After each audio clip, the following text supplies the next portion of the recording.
ভালো মন্দ সবটা মিলিয়ে তো মানুষের জীবন।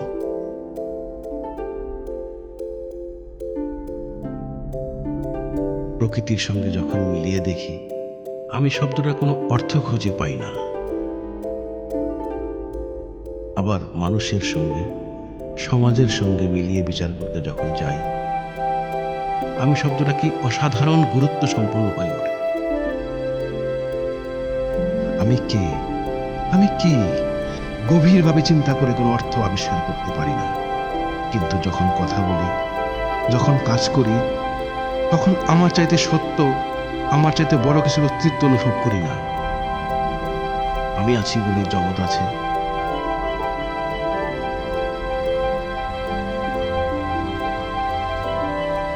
আমি শুনি বলেই সঙ্গীত মধুর হয়।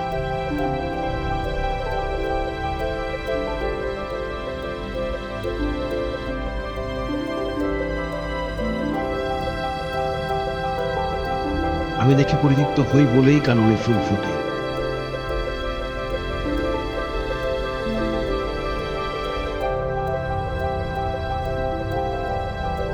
আমি না থাকলে কোথায় থাকতো তোমার জগৎ? কি করে বিকশিত হতো সঙ্গীত মাধুর্য? কি কারণে ফুটতো ফুল? সমস্ত সৃষ্টি জগতের সার পদার্থ আমি।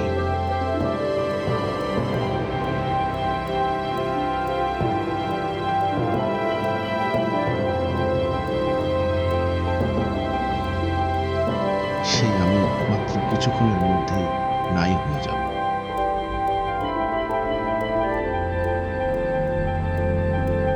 ফুল ফুটবে, পাখি ডাকবে,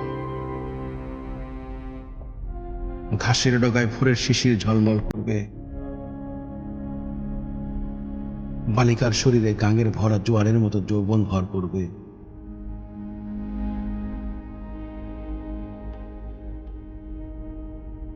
অথচ আমি থাকবো না।